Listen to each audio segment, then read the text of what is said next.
private prisons are back. As we know, President Obama and the Obama administration, on their way out the door, they made headway in diminishing or decreasing the amount that the federal government depends on private prisons. In fact, they were trying to phase it out over about a 10-year period. It was not going to be an immediate action. It was going to take about a decade for the federal prison industry, for lack of a better phrase, to phase out the usage of private for-profit prisons. And we've talked quite a bit about the abdication of power of the government's duty to outsource one of their primary fundamental tasks as a government to for-profit corporations. And we've discussed when you add the profit motive into prison systems, then you have the situation where you find in Pennsylvania where there was a judge who was getting kickbacks for sending juveniles to the private prison industry. And you also have the requirement in many of these contracts for the government to keep these beds full.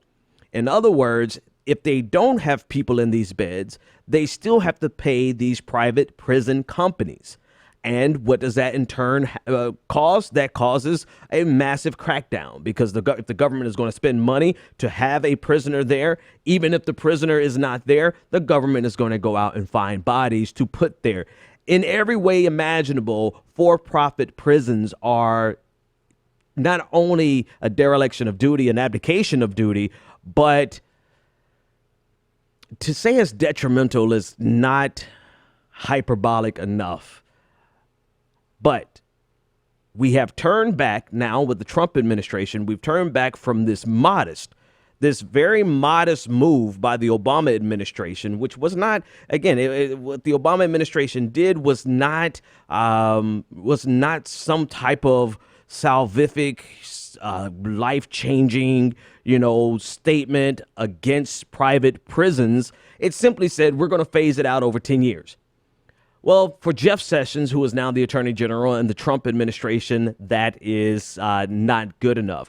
The Justice Department signaled today, according to the New York Times, that the federal government would reverse the Obama-era decision to stop using private prisons.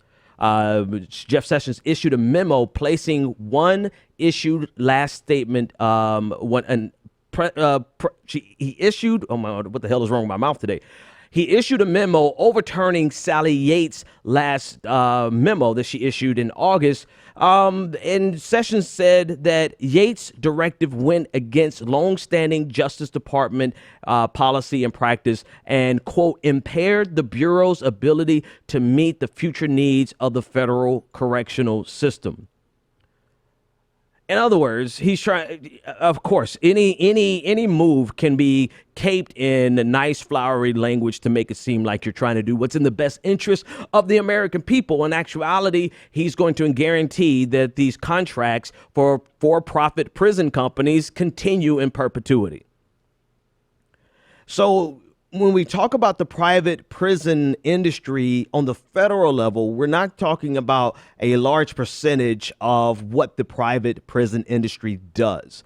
The private prison industry is actually sustained mostly by the states. And on the federal level, private prisons hold about 22,000 inmates. And that's only about 12% of the total population.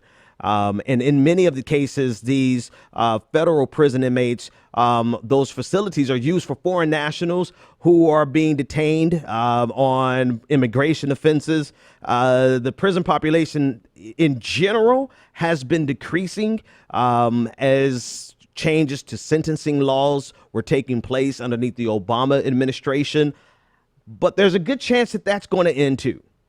There's a good chance that because we're moving into the Trump administration, the Trump era, where he is citing an increase in crime in the face of the reality that there has been a decrease. He's citing an uptick in murders when, in fact, there has been a decrease. And he has been touting the entire time that he's going to bring law and order back. even floating the idea of a national federalized stop and frisk program. And so where sentences and prison sentences have been decreasing over time, there's a good chance that the Trump administration and their draconian policies will cause an uptick. According to Trump, in an interview with MSNBC last year, he said, quote, "I do think we can do a lot of privatizations and private prisons. It seems to work a lot better." And there's no substantive evidence to suggest that that's actually a true statement. This is obviously just another one of Donald Trump's alternative facts that he floats out there, and people take it. The people who support him take it as though it's gold. We're getting ready to go into the biggest era of crackdown on some actual crime, right? It would be, no one is saying that there's not crime, but we're also going to see a crackdown on the non-existing crimes. We're non-violent offenders, people getting arrested and spending an enormous amount of time in jail over drugs. The war on drugs, part 2. Not because we actually have this, set aside the heroin, the opioid epidemic, which in many cases, the people with opioid addictions and the overdose problem that we have, most states are starting to have programs or instituting programs to actually help them and not criminalize them.